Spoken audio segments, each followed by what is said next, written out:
Hello there, guys, and welcome back to my channel and to another day of madness at Chelsea Football Club. Because we had a few boring months, a few miserable months. Not a lot of games because we got knocked out of all the cups early, and then all sorts of things happening and just losing every flipping game. But we're back to feeling like Chelsea. We sacked the manager. We have all sorts of rumors about who the new manager could be. And we also have a massive game coming up tomorrow night because, and we also have some random interim manager who we have no idea what he's going to do tomorrow. So it's just vibes, but it's certainly better vibes than the last 2-3 months have been. So, I'll take it. Jem, thank you for coming back on. I feel like it's been a hot minute since I've last had you on the channel. So, first of all, thank you for that. And secondly, how do you feel about Potter getting sacked, the potential replacement options? What are your thoughts? What words would you find for the last couple of days and the last 24 hours in particular? Non-surprising when it comes to Chelsea. They always like to catch us with surprise, it feels like, with these owners. Listen, Graham Potter getting sacked's not a real shock. I was at the Villa game when we lost 2-0, and I said on Chelsea Fan TV that was the last game that I will go to until he gets sacked. A day later, he gets sacked. So, it's as soon as they heard Jem could stop spending some money on the club, they were like, "Uh-oh." That's it. Bowley obviously watches the channel, doesn't he? Exactly. So, my things with Potter have always been the case that I don't think he actually fully helps himself, and it's not even like off the pitch, because I know a lot of people moan about the way he presents himself in press conferences and things like that. It's more for what I see on the pitch, and from watching him at West Ham away all the way up to now, barring obviously the Dortmund game between that, he doesn't really seem to have many answers, and he didn't really know how to prod himself. He didn't really know how to push us forward in second halves. I've never seen a coach actually completely regress us in second halves like he has. Like, I've never seen a team come out and look completely the opposite under him, and it was a big issue because he didn't have the answers. The substitutions he made didn't actually improve the squad as well. And I just think at the end of it, especially the Villa game, if you look at the decisions he made in that game when he brought Conor Gallagher on and played him off the left and Madueke off the right, and he puts Kante on, decides to put Kovacic as the DM and let Kante go further forward. Like, he just done so many, I just think he'd lost it pretty much. I don't think he knew what he was doing at that point. And the pressure built. The fans had enough. They were booing around the ground massively. It was a real bad vibe there as well. People were just not happy, singing songs to get him out and stuff. And it's no shock. But the board, and I'm talking about Igbali and Todd Bowley, had to bite the bullet, because I don't think this is what they had this is not what they wanted to see. But at the same time, they're going to listen to the fans, and at least they've shown, unlike maybe like the Glazers, which we've seen in the past, that if things ain't going well, and it's getting very rough, that they will make decisions, even if it's a decision that they've made personally, which has maybe pissed off the fans from the beginning anyway with Tuchel. So, he moves on, and now we're on the venture of looking for a new manager. And I know we're going to get into it anyway, but I'm not very highly sold on any of them, my honest opinion, but we'll talk about it in a bit, I guess. We will do. Before I get to Alex, because then I want to straight take it into like our managerial chat, because we can't take up all of Alex's time today. I will go to Pies first. Obviously, you were here last night, so we did discuss a lot of this at length already. But now that we've had a lot more reports come out, in my opinion, a lot of reports which at times contradict themselves, at times, in my opinion, are just journalists having to fill content. I know you said to me privately last night that journalists have a reputation to uphold. So you're like, why would they make things up? And I get that. Problem is, their employers, they don't have reputations to uphold. The Telegraph, the Athletic, Mail, the Standard, they don't give a shit. They give a shit about numbers. And numbers need to be filled. And therefore, journalists need to fill content. And, sometimes they just need to spew things. I'm not saying that they're completely fabricating things, but I think to give themselves a few more words in all their pieces, they need to interpret things into things and speculate about a few things. That's what I think anyway, because it happens on every single managerial sacking. And I'm not a fan of another club, so I don't know if that goes the same at every club. I don't know if it's just at the very big clubs, because I do understand your point that, sources have no real repercussions to be scared of once the manager's been sacked already before a new one is here. So I also understand why sources might be more willing to speak. But what have you made of all of the reports that have come out? My kind of sentiment is just, I've no problem. I have no harsh feelings against Potter.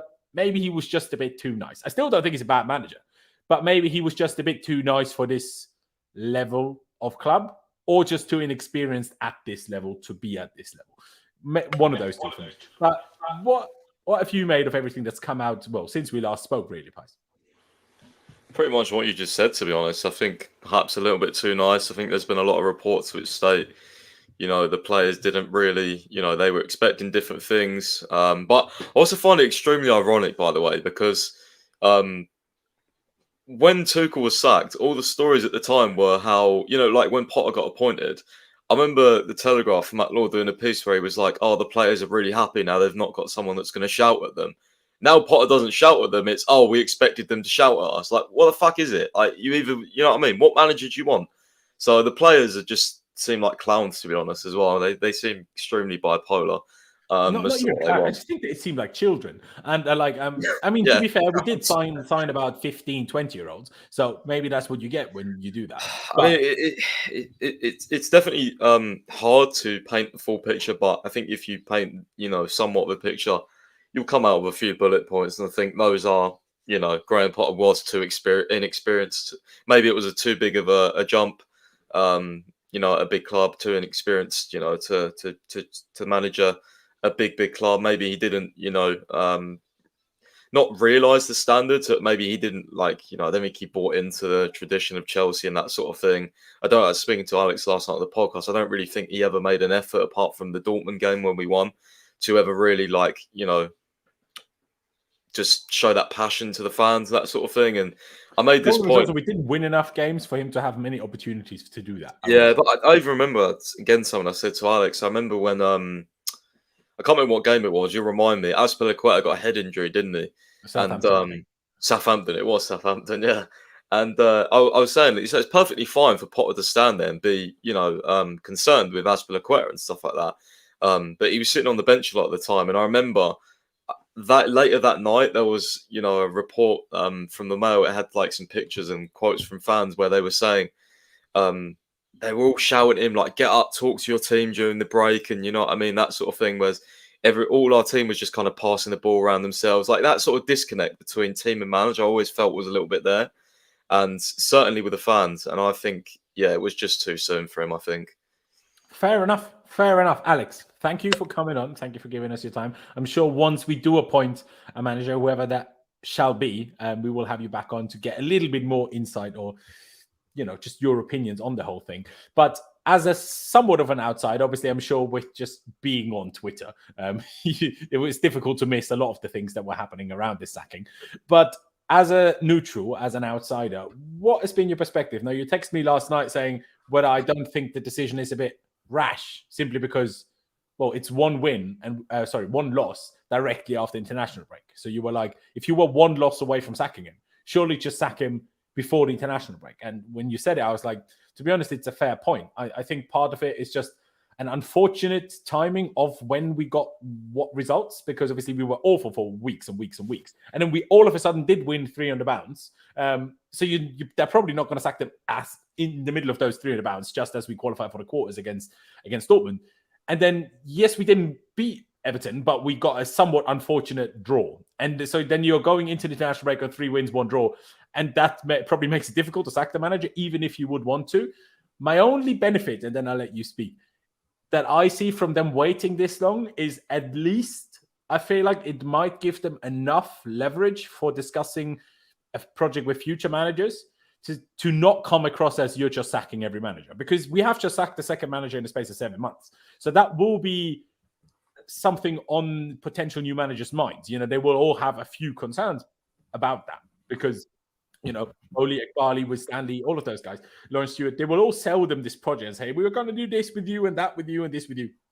But if they don't believe it, then it's going to be difficult. But I feel like every new potential manager understands, even if you had all of this planned with Potter as well, you're 11th now. Every club, every manager that we're probably going to be talking to, I assume understands, no matter what progress, project you're trying to build, Chelsea Football Club cannot be 11th and that just go unpunished. And that's you just can't be. But that's my thoughts, and I'll let you speak in terms of what you've just made of the whole thing, and we'll get into potential replacements after that.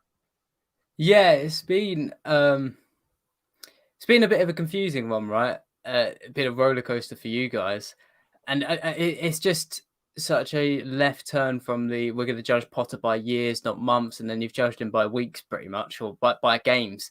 It feels like, but I guess it is finding that balance between building for the future and accepting that's going to be hard for unless you're like Pep Guardiola or Jurgen Klopp, and not accepting the fact you're 11th in your Chelsea Football Club and you should be winning trophies. I know it feels like the hierarchy are going for a patient approach with the most impatient fan base in the world, and they're the most impatient fan base in the world because your strategy of being impatient has brought you 2 Champions Leagues, and I don't mean that as a dig necessarily. Chelsea fans have been arguing with me for the past week, saying being impatient is what's got us to where we are. So why should we change? That's a lot of people were saying. Why should we change strategy? Maybe that deserves its own video. But yeah, my whole thing of it is I feel really sorry for Graham Potter. I'm also with Pies and Jem as well about how it's funny seeing all these quotes come out of it's just so counter to what was first being said about Potter when he was appointed. And Potter has gone from this highly respected coach in the game to, a guy who can't cut it at a top 6 level club anymore. Whole affair's been really sad. Yeah, there you go. I mean, do you at all think that, sorry, what Jester put in the chat here, could have anything to do with that timing and what you were talking to me about last night? Nagelsmann wasn't available when we went into the international break. It is true. Now, obviously, sad reports now as well. We're going to interview all sorts of managers and, not super rush the decision. But then again, multiple sources are saying different things. So Mauricio Romano, who I still think we have to take as the most reliable out of the lot of them, he's the guy saying, in the next few days, things are happening. So, I don't know. So that, again, just screams to me Nagelsmann wasn't available before. And again, Bruno Saltor, again, Alex isn't an expert on him, but Bruno Saltor came with Potter from Brighton. He's not going to be that different. I just cannot see them sacking Potter with the idea in mind that they might only get a replacement in the summer for them to leave Bruno Saltor in charge. I just cannot see that. To me, they have an inkling that they're going to be able to get a manager in soon. I'm not saying they had it done or anything finished, finalized by the time they sacked Potter, but I think they had an inkling they would be able to. Otherwise, I don't think Bruno Saltor will be taking charge tomorrow night. That's my opinion. But do you think the Nagelsmann thing could have anything to do with it? Obviously, you don't know Bodie either, but would you see that at least somewhat logical? Yeah, it would be logical, right? But then I know it feels like the Tuchel thing all over again, where it's like, on one hand, it makes sense sack Tuchel because Graham Potter is available and you can make that jump. Yeah, sure, sack Potter. Yeah, sack Potter because Nagelsmann's available. But then, why the reports, like you said, I know it's different reports. Why are they coming out of you can have this exhaustive list? I don't know. It just feels so haphazardous. If you're sacking Potter, I feel like you should have done what they should have done with Potter is wrap it up now. Just make sure you can get it done. Because what if Nagelsmann does decide he wants to take a break? Then, yeah, you're left with this guy who I know nothing about, Bruno Saltor. You're left with him in charge of a team that's absolutely not going to be treating him with the same respect they treat a Nagelsmann or a Luis Enrique. So, yeah, I guess it makes sense, Nagelsmann's free, but ideally you want this done before the international break kicks off. You do, absolutely. Now, what we're going to do now is a little bit of a tier list of potential managerial replacements at Chelsea Football Club. We have a few options down here. Some of them more realistic, some of them less realistic. Bertram sent this to me. I'm not sure if Bertram made it or if he just found it and sent it to me, so I'm not sure how much credit to give him, but appreciate it anyway. Rather than going necessarily in order, at least the first few, I want to just let you pick out almost, Alex. And I don't want to make you go reverse order. We want to talk what's interesting to start with. We've just been speaking about Nagelsmann, and we were sat here on the stream last night and talking about who our favorite pick would be. And for us guys who were here last night, it would be Nagelsmann. Do you think Nagelsmann is the best, somewhat realistic available option for Chelsea to pick right now? And if so, why? Oh, good question to open with. I would say he is the best option. I'm not saying it's the best option to win a trophy now, but I'd say he's the best meet in the middle between Chelsea's hierarchy, if they're going to keep promoting this idea of We want, a long-term project. We want to be competing for, we want to be consistently competing for trophies in 2 to 3 years. We recognize this is an almighty task we need to undertake. I feel like Nagelsmann is a manager who can stay for 3 or 4 years and really elevate the squad and command respect. But equally, I think what makes him different to Potter is tactically, he's more intelligent. At Bayern Munich, this Bayern Munich season has notably been weaker. By the 18-game mark, they had their lowest points tally since they started winning the league in 2012-13. Yeah. But they've still been competing on multiple fronts. He's still won a Bundesliga. So you still back. They also lost Lewandowski, didn't replace him. So, I find this Bayern ownership even more stupid than ours, honestly. Yeah, this silly Bayern ownership. Yeah. Well, I think there's a lot to come with that. And I saw a report saying there's concerns over his age. I actually think he makes a lot of sense. This is something I've got in my video that's coming out tonight, hopefully, that Nagelsmann said before when he was at Hoffenheim that the benefit of being a young manager is he can get down with the kids, for lack of a better term. Like he knows what they're laughing at. He knows how they work. He knows the dressing room culture. He can vibe. He can go on a longboard ride with them. Yeah, it's like, so with players like Mudryk and Madueke who need, someone to be on their level, not feel isolated, I think he makes the most sense. Yeah, I don't disagree as well. Now, this report that's come out from Sky Sports and Pice.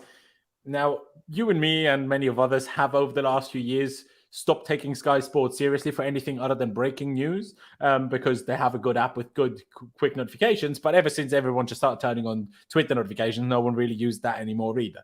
Now, that if, and I'm using a big if because I personally don't believe it, but if the Chelsea hierarchy has doubts over Nagelsmann because of his age, now I will question everything that they've done so far. Because why the flip are you signing 15-year-olds then? If age is anything you concern yourself with. Do you know what I mean? Like, come on now. Surely it cannot be age. Right, guys? Come on. Yeah, I don't know where Carve heard that from, but I think apparently. You know what I don't think that's true is because it was widely reported that before we had Potter, we also held talks with Amorim, and isn't he really young as well? So yeah, exactly. Do you know how old is Amorim, Alex? Do you know? Late 30s, 36, I think. Yeah, well, that's basically the same age as Nagelsmann, so I don't see how that can be true because that was widely reported. So I don't think that's true. I mean, you could say experience, but as we said yesterday, we looked through it. I mean, he's had 7 years of coaching from since he started. So he started at 28. That's mental anyway. Yeah, he has, I think, almost double the games at professional football than Graham Potter, which is crazy because Graham Potter has been a manager for much longer, but obviously Graham Potter has worked with clubs that don't play in all sorts of other competitions alongside their own league campaign every season. So that will obviously play a role in terms of how many games you've had. Jem, let me get to you. I know, Pice, you've kind of said it already last night that Nagelsmann is your first choice. Therefore, I'm going to take your pick for him, leaving him in that top bracket as well. Jem, you said at the beginning of the stream, none of them really move you 100%. You're not 100% sold on any of them. Is Nagelsmann one of those that comes closest to it, or are you not a fan?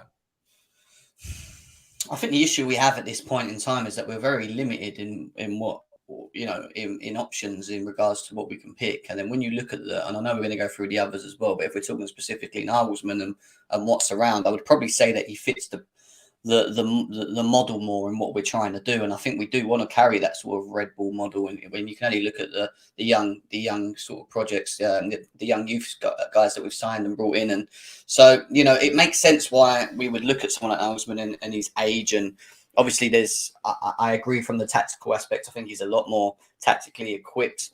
I think what I want more than anything, and there's a couple of them on it that could potentially be that, but I think, again, it's a very limited thing, is that I think we need to somehow find a manager that can sort of install the winning mentality in this squad. And I don't think it's more about the quality of the players. When I say quality, I don't think it's about nursing the quality of what we have, because I think the quality's there. I think it's about finding a manager that's going to bring a system in play, a game plan, which is consistent, obviously, but at the same time have the mentality to push them to become winners. And that's the difference, kill games off, which we don't do and haven't done for a very long time. And these are things that I think only sort of a handful of managers can do specifically.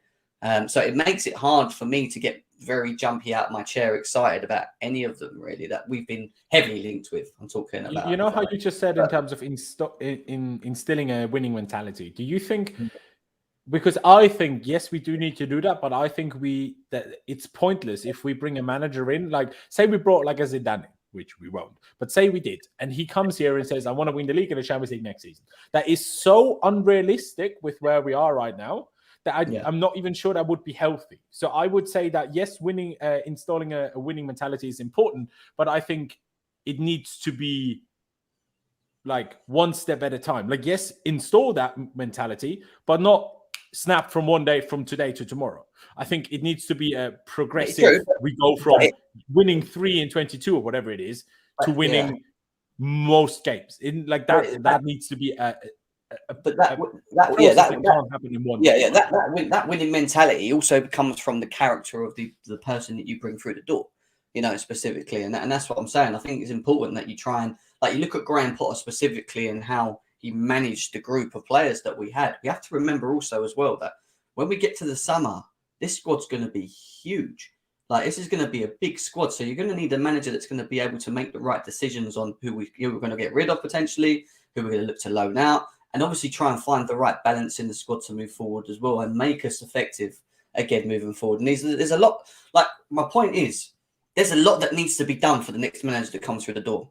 You know, I feel like we've got a lot to do, but at the same time, I think it's very important that when you look at the profile of players that we have in here, that we have someone that has the character of that can install the winning mentality, but also, you know, not having any of these problems that we're having at the moment with player power. And I know player power is going to exist for a long time, and you can't please every player. But I just think, I don't know, if sometimes I just feel like if someone like a Jose Mourinho is in there, you know, and he's got them all on side, and he'll drill them like he did when he was at Spurs with Dele Alli, and when I watched all that as well. Like, you know, sometimes I feel like that will just give them a bit more of a push. That's what I'm saying. So I'm not saying I want Jose, but having that sort of character could be quite important in what we need moving forward progressively, is what I'm thinking. All right, I hear you, Alex. Let me come back to you. Which one of this list? And I have realized that Ruben Amorim is not on the list. Didn't clock that before deciding, let me use this tier list. So you can also include Ruben Amorim in that if you want to. Who would be, say, your second best choice, or, you know, the other options that in your opinion, Chelsea should consider if for whatever reason Nagelsmann can't happen? Oh, God in heaven. Or is there even anyone? Or is it in your mind, it's Nagelsmann or bust, really? It's not necessarily Nagelsmann or bust, but I think the other guys are split between more win-now managers who range from win-now managers or project managers who just aren't as good as Nagelsmann, or aren't as qualified for the role as Nagelsmann. So I think second one, I think they could probably be tired of best choice of Luis Enrique. You know, he may not have had much luck with Spain at the World Cup, but he's...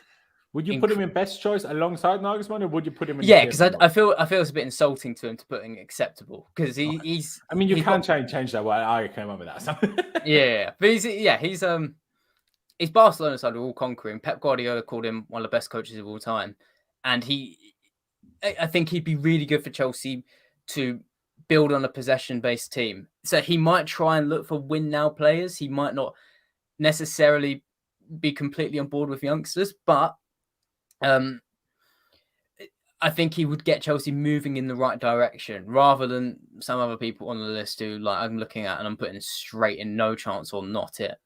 Yeah, no, absolutely. Is there another one that you'd pick in that category, or are we done with that category with those two? I think we're done. I mean, if he was available, I might have put De Zerbi in, but you put him in no chance. He's not.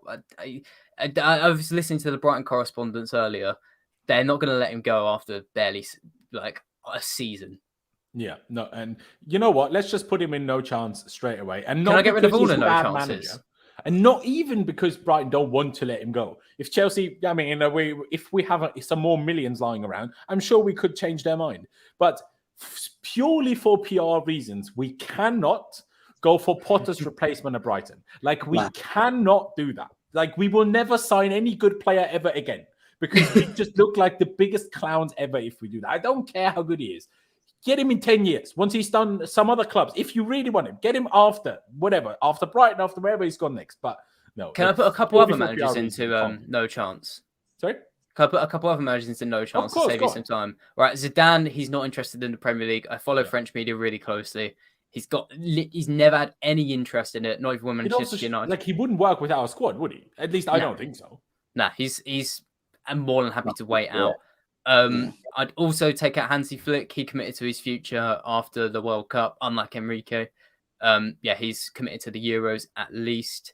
You got John Terry in there. It's just this tier list is just going to be no chance. I don't know how some of these people turn up here, but it is what it is. I mean, why is Tuchel there? I don't know. That's I don't know either. Maybe after his comments today, making it sound like, what a shame that now the Chelsea option is vacant again. Now I've just signed for Bayern. I think those. I get. Assuming Terry's a joke, put him in best choice, or just for interim, I guess. But put him in best choice. Who cares? Not for everyone. But not for everyone. That'll be interesting to hear. Everyone else would range between acceptable to not it. Yeah, no, there you go. Fair enough. I'll ask the boys then in terms of what they think about Luis Enrique, and I guess the no chance ones before we get in on a little bit more detail on the other ones. Jem, Luis Enrique, thoughts on him? Would you agree with Alex in terms of that? Even if you don't think either of them are the best option, no, look, they are on a similar level in terms of options. I'll wait for them two anyway. One of them two. I wouldn't really it wouldn't. I'm not more swayed for one or the other. I'll be honest with you. I think if it was one of them two above, I'd be quite cool with it, no problem. I think it's more of a wait and see sort of thing with them, and not really jumping the gun. But with Enrique, I think the only thing that worries me with him is he's won trophies, and if you look at, barring the ones that are in no chance anyway, if you look at what we're actually heavily linked to, he has the CV mainly at Barcelona. I mean, 100% of his trophies were won at Barcelona. He had a good stint at Roma and at Spain. We saw it as well. I think he got to the semi-finals of the Euros. The only thing that I have question marks with him on is that I think we'll have a game plan and an identity. I think we'll play the good football that he likes to play. I just don't think he has a plan B. I just think he's very naive and sticks to what he knows, if that makes sense. And that kind of worries me when you've got a squad that's going to have a lot of options in it, if that makes sense. And you're going to want someone that's going to be able to adapt that to different teams we play against, or if we get injuries, maybe have to switch formation, things like that. I just don't know if he's fully that person, It's not to say that I don't want him. It's just that these are my little question marks, with these guys. But not to say that he's still a top manager. Of course, he has his won things at the end of the day. Don't get me wrong. But that's what I'm saying. I agree with a lot of the things you've said here, because the way he is quite. I mean, I haven't followed his process necessarily at like Celta Vigo and stuff. But what I've seen from Spain and then obviously at Barcelona, I think Barcelona is so difficult to compare with the situation that we're in, having Messi, Neymar and Suarez in their peak, still having Iniesta, having Busquets. I'm not sure if Xavi was at all still involved when Enrique was manager. I don't think so, if I'm honest, but I can't remember for certain. And like even PK still closer to his peak, let's say. Like, that's so uncomparable to what we are doing. Also, the league is so uncomparable to what the Premier League is now.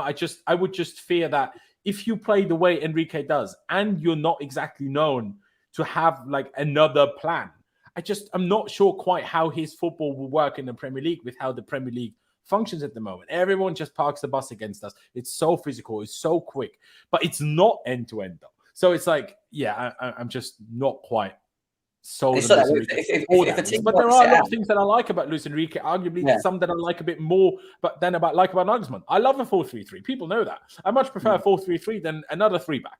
But then again, our squad is probably more suited to a flipping 3-back, even though it can be fine to get rid of it. But if we get Nagelsmann, we probably won't. So that's just quickly. The only real worry with him is it may start off well and it will look good and whatever. It's when he gets worked out. And we saw it with Kante where like the system got worked out. Yes, we were successful with it, but then it got worked out and there was no response. And that, like, I just agree with you. I think that's the big worry, is the fact that I don't know whether he's able to adapt differently when we need to, once teams are set up in a way to go, right, we now have to play against Chelsea. If that makes sense. Fair dues. Rajib, appreciate it very much for becoming a member. Ladies and gentlemen, if you want to become a member as well and get a little icon next to your name in the live chat, so I notice your messages without you having to use super chats. Use the join button underneath if you're on desktop, or a link further down the description if you're on your phone. Pice, I mean, obviously, we spoke about Enrique to some extent last night already, but do you agree with the assessment of the boys so far, or what else would you add to that? What I would add to it is that, I mean, I just listened to, I've got about 10 minutes left of the Athletic Football podcast. I was just listening to it. Ornstein, a couple of other reporters are on there. And I tell you what, a big emphasis they put on the next candidate was, again, all about collaborative board approach.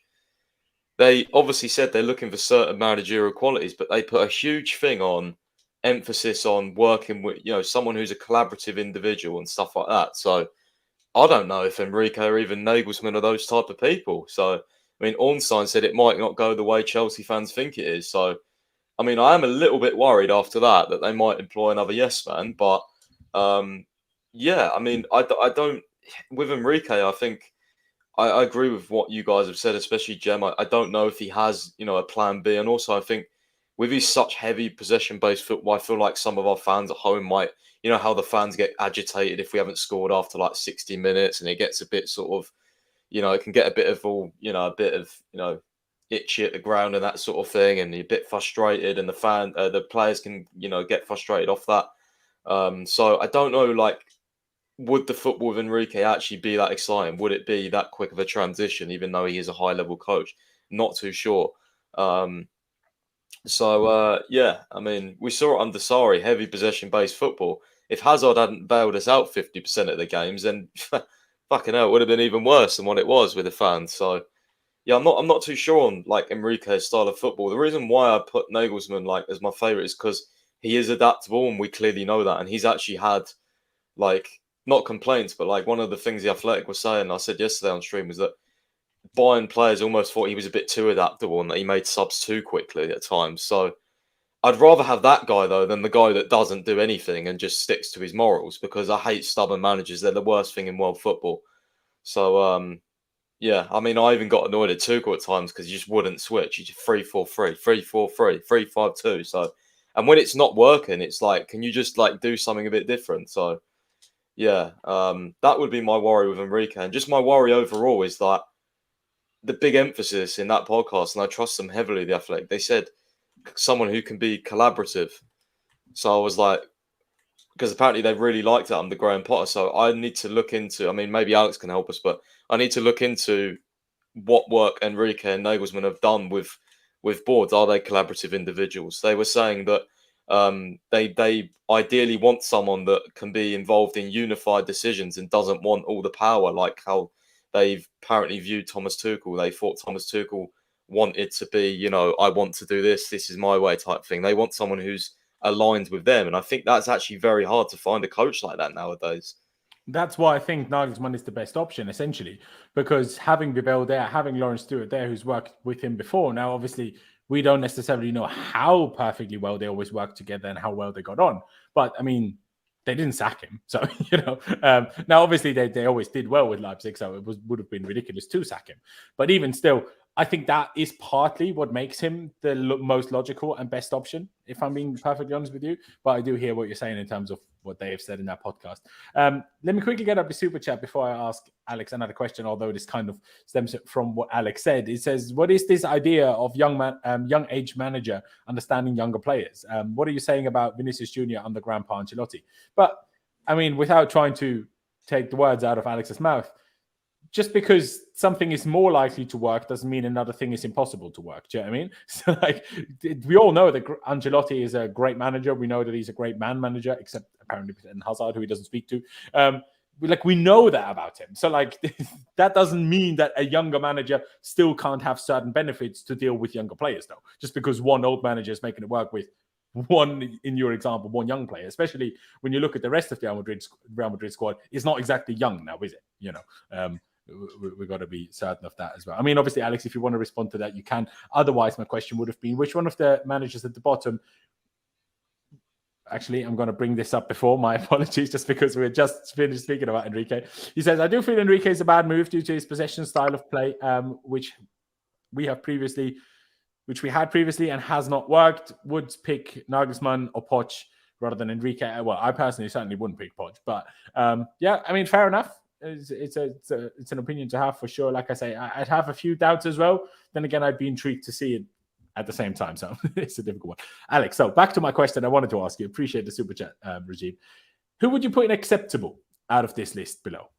And again, if you want to add Amorim into the acceptable list, just mention him. Yeah, I was good. Let's treat John Terry as Ruben Amorim because okay, it's just the easiest thing. Amorim would be acceptable for me. I was so Amorim. He's the sporting manager. Won Sporting their first league title. Shall we use Emma Hayes as? Because, like, let's be honest, as much as this would be very fun to all of a sudden have a woman manage one of the biggest men's teams, realistically it's not going to happen. Also, the poor women's team, why should they get robbed of their manager just because the men's team can't find a good one? And that would be ridiculous. So I think let's just put JT in interim later and we use Emma Hayes as Amorim, if you're okay with that. Yeah, that's fine. Yeah, Amorim won Sporting's first league title in 19 years. Obviously, a lot of people felt like he recently beat Arsenal in the Europa League, which was really good, but that was one of the highlights of the season so far. Sporting have struggled to break down deep blocks. And I think a lot of people have fears over could Amorim adapt to the Premier League, to straight away to a top 6 team? Would he command the respect? I think it is worth mentioning. I was talking to Tom Kundert, who's the owner of Site Portugal. He's been a Portuguese football journalist for about 20 years, and he's a Sporting fan, and said Amorim, like, coming in to the club, this was right after the board. The board and the players all fell out. Like, the fans attacked the training ground. It's like Sporting's lowest low, like the darkest period they'd ever been in. And Amorim came in and turned it around like nearly instantaneously. Like he had a huge challenge on his hands, like both on the pitch and off it. And the fact he could handle that mess does provide me a bit of confidence. He could handle the mess at Chelsea. So I would that'd definitely be like a third choice option. Fair enough. And another one you would put in that acceptable bracket at all? Oh, God. Honestly, I mean, Luciano Spalletti, he's kind of veering to me like it won't happen. But no chance. I'll put him in acceptable for now. And people wonder as well, why wouldn't he be best choice?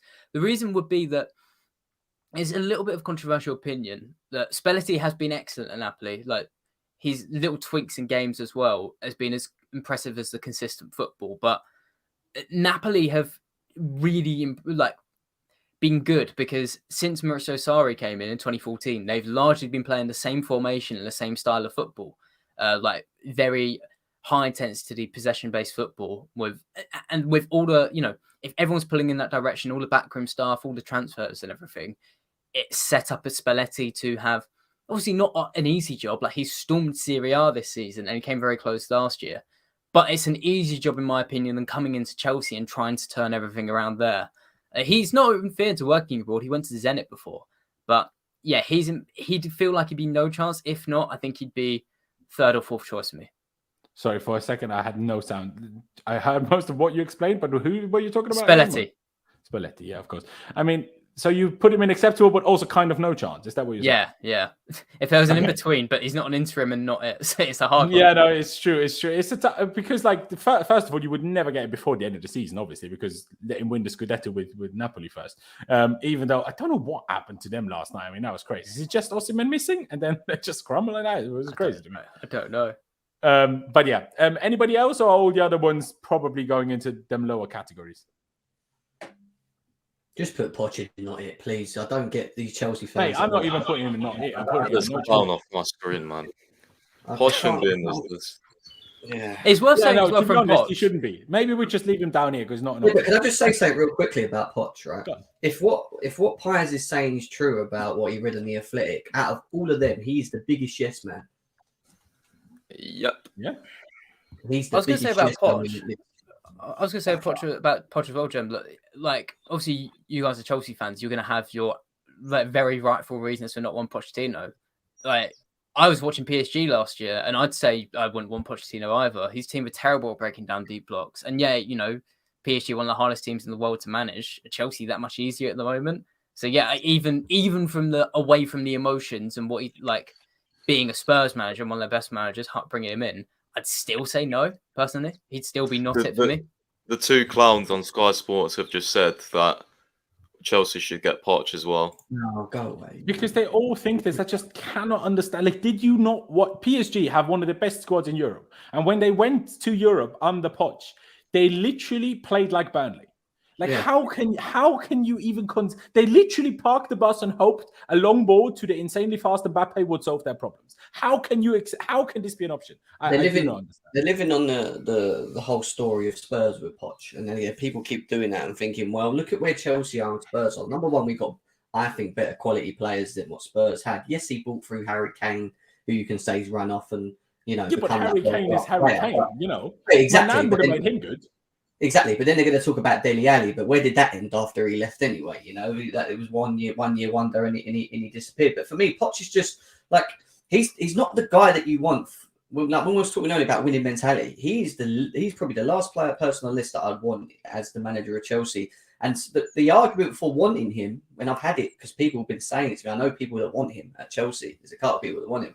The argument for wanting him is that they're saying that because we're not in the position to be looking that far up the table, i.e. Man City and Liverpool, well, if you bring in someone like Poch, he will manage these players or into a system, into a style, will play this good football, and that's what we need. We need to manage the qualities of these players for now to get the best out of them. And I think, but we've learned at PSG that he doesn't do that when he's required to win. And at Chelsea, as we've just learned by them sacking Potter, you are required to win. So therefore, he wouldn't be able to do what he did at Spurs. Like he just wouldn't. For this fan base anyway. This fan base would ruin. Like Pius said, this fan base would eat him up anyway. You wouldn't have the time. He's the new Rafa. I tweeted this earlier. In 2013, we got Rafa, and I know we won the Europa League and we played great football actually that season. We got top 4 as well. We finished 3rd. All good. But even though we won a trophy, finished 3rd, and played great football, the fan base was miserable for the whole season. Exactly. And surely, after what we've just gone through with Potter, the last thing this ownership should be doing is getting another manager that the fan base don't like. Sorry. It's like with De Zerbi. Even if you didn't think he was a bad manager or an overrated manager like I do, purely for PR reasons, we cannot get Poch. That's my quite simple take on it. Another one I've realised. Go on. No, I was just listening to Jamie Carragher and Gary Neville. Jamie Carragher basically said Nagelsmann, Zidane, and Enrique would all be traditional Roman Abramovich appointments and would come in to win now and then get sacked. So then Gary Neville agreed.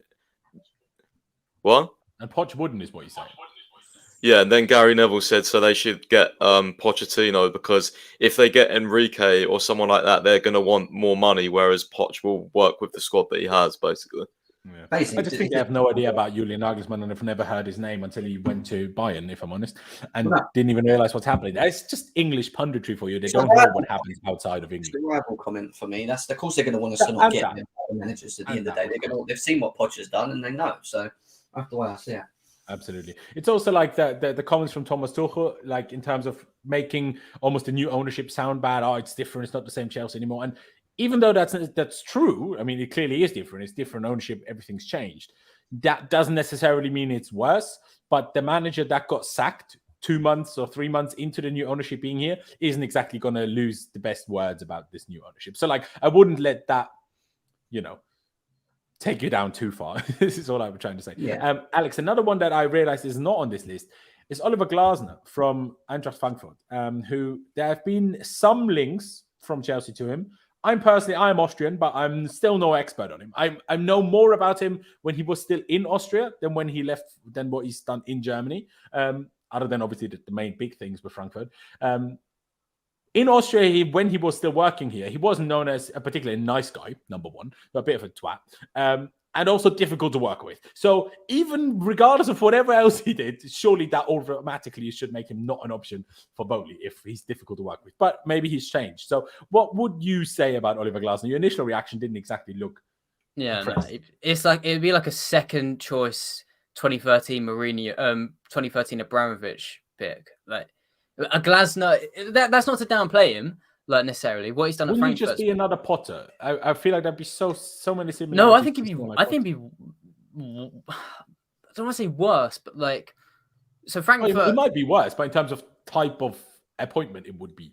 Yeah, I think it'd actually be lower stakes because Frankfurt have been a bit inconsistent this season. Last year, won the Europa League. That was great, but he did so playing like he's done so playing very reactive, counter-attacking football, which is like what you guys have been trying to get away from all this bloody time. So like, him coming in just spells out to me that the owners actually don't know what they're doing.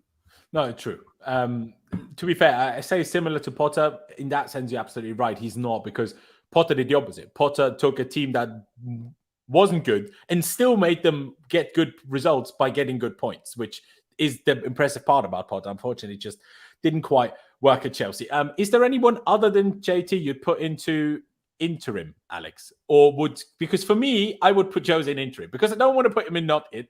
But like, if you said to me, I get now 2 months of Jose hilariousness and nostalgia until the end of the season, I take it. I wouldn't. Yeah, look what it spell out PR wise. Like, we can joke about it, but if he comes back to Chelsea, that's like an even stronger thing of Chelsea don't know what they're doing. Oh, look, they've gone back to Mourinho for the third time, absolutely. Even as an interim, right? No, I agree. And Simeone, Scaloni is his name, I think. Yes. And Pochettino, do they all go in not it? Does one of them squeak into no chance? Honestly, I think all three could be debated to go into no chance. Scaloni, because I'm like, why on earth? You are the king of Argentina. Why would you leave? You'd be an idiot. Just stay there as long as they'll have you, surely. Simeone, I want nothing to do with it. Also, we have Joao Felix. We'd like to keep him. So how about not Simeone, man? And obviously, we touched on Pochettino earlier.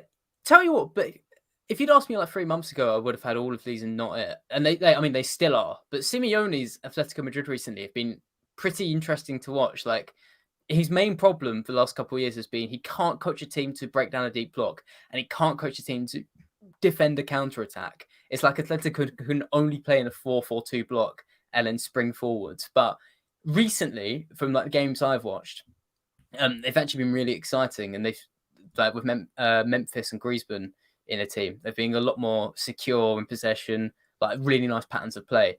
I don't think he's still right for Chelsea. Like, we're still seeing sort of like the birth of maybe a new era of Simeone, but like maybe in a couple of years when Chelsea sack the next manager, maybe less. We'll see how Simeone's getting on, and then I'm curious to check back in with him. But yeah, as regard to the other two, Scaloni, I'm not gonna like lie and say I know much about him other than what he's done for Argentina.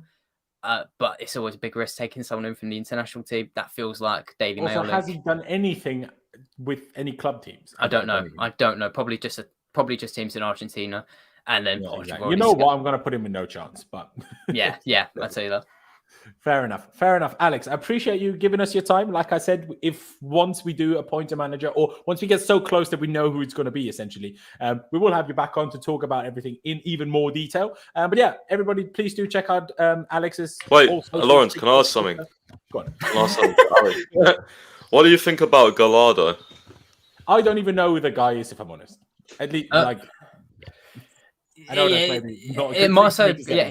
He was the River Plate coach. He's like River Plate's most successful manager of all time. He needs to keep it at short price. He needs a stepping stone. His command of English is like unknown. I think it's all right because he managed in MLS and he picked up French in France, but he played in MLS. Sorry, yeah. He did birth players like Enzo Fernandez, so that might be a nice connection. But that feels like not interim, but like 6th or 7th choice. If you can't get anyone else in, maybe go for him. Yeah. It sounds like we're giving Enzo someone to feel a bit homely with. Do you know what I mean? And I think JGR is talking about Roger Schmidt. Well, first of all, he's just signed a new contract. Second of all, he's a twat. Third of all, he hates us since we signed Enzo Fernandez. So he worked for RB Salzburg. So I had everyone that's worked there. Oh, right. Okay.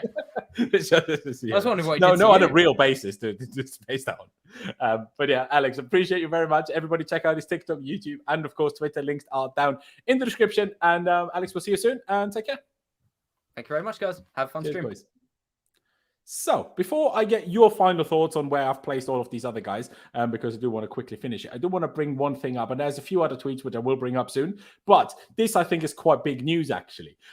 According to the Daily Mail, haven't been too great the last 2 days. But, Graham Potter is apparently set to receive around £13 million in compensation rather than the 50 odd or 60 odd, which everyone was constantly talking about how he would most definitely get. And Daily follows it up by saying probably, well, you shouldn't listen to random Twitter accounts and try and put 2 and 2 together to try and make themselves look smart or talk on a podcast. Basically, get back on the console and film another episode of Ultimate Team. Now, I think you might have worded it slightly harshly, but... Like Ultimate Team, Daily, come on. Exactly. Well, what's Ultimate Team done to you other than that is robbery of children, but, that's a different conversation. Exploitation. But £13 million, I mean, it's still a lot, especially considering we paid £21 million to get him, but the £21 million haven't fully gone to waste because I personally think some of the people we've got in from Brighton will stay, even once Potter is fully gone. So, at least some of the 21 million we're making use of for a bit longer than the 7 months of Potter and Billy Reid. But your thoughts on that, Jem, that at least it's not 50 million in compensation makes it a little bit easier to swallow, I guess. Maybe there was some clause in it. Maybe being 11th is the reason why we pulled the trigger now and why the compensation is less. Maybe there was a clause in there that said bottom half of the table or whatever. We don't know. That could very much be the cut. All I'm going to say is we're lucky this isn't Antonio Conte, or else we'll be going court again. Potter won't be taking us to court. That's true. Look, he's even merited the 50 million now, and at the end of the day, 13 million out of the 50. Yeah, it's great from our side of things, but even for Potter, 13 million for 10 wins and 10 losses in your career at Chelsea, I don't know. At the end of the day, there's not much to say to it other than well done, Chelsea. I wonder how much we paid in compensation we paid to Frank Lampard, though. But Frank Lampard did get us top 4 once, to be fair. But Potter got us to the Champions League quarterfinals. So, swings and roundabouts. But yeah, Pice, thoughts on the compensation? I know you replied below it that it's still a lot of money and that it's absolutely spot on, of course, but it's still a lot better than 50 mil. I replied saying it's still absurd money. I mean, it's just ridiculous. They've got to get the next. It's still football, It is ridiculous. In the article, it says, a managerial cost, we've spent £50 million in 9 months. Brilliant. What? It's just, and the worrying thing is that in the article, it says that unlike player transfers, this all goes in 1 year spread. So, I mean, God knows. Yeah, but it affects us in a different way, though. You know how financial fair play is only looking at transfer spend, not manager spend. But the way it affects your financial fair play stuff is because obviously financial fair play is always in terms of percentage of revenue, and obviously your revenue is less if you spend more on managers. But it doesn't it's not in the transfer buying players set of the numbers. It's just in the we have a bit less revenue, so it's not as serious. But it's still. Well, it's not. I hope we give the next manager a maximum 3-year contract, and then if he does well, then you can extend it. So that's like we did with Tuchel at the time. It made so much sense. Tuchel got an 18-month contract to start with. That was the best thing he could have done. Hopefully, they learn their lesson. That's all I'll say. Hopefully. All right, let's finish this tier list off quickly because we still have a Liverpool game to talk about. Would you agree with Emma Hayes representing Amorim? Again, to me, this has nothing to do with women in football. I would actually quite be intrigued to see how that would work, especially on a interrelationship kind of from that perspective, in terms of how would the respect, the authority, the control, especially when things are going badly, work like that. I'd be very intrigued, and I think one day we'll see this. But let's not get into this talking to too much depth. But her replacing Amorim, honestly, obviously I know he's doing well at Sporting. I know I saw that they played well against Arsenal. I like the way they play, and they've done obviously interrelationship. I'm not sure if I'm just throwing out difficult words that don't even exist here, but I'm not an expert on him. Would you place him in this realm as well, Pice, where Alex put him? Who? Amorim, who's replaced by Emma Hayes here. Oh, unacceptable? Yeah. Yeah, I think so. By the way, I'd have Emma Hayes as interim, by the way. I wouldn't have that as permanent manager. That would be insane. No, exactly. That's why, because we didn't have Amorim here to put somewhere. Right. I was like, realistically, Emma Hayes goes into nowhere, even as interim, because as interim, that would tell us that we're taking her away from being first team women's manager to be our manager for a couple of months, and then she goes back to the women's team. Come on, is that even allowed? By the way, a woman to coach a men's team? Is that actually allowed?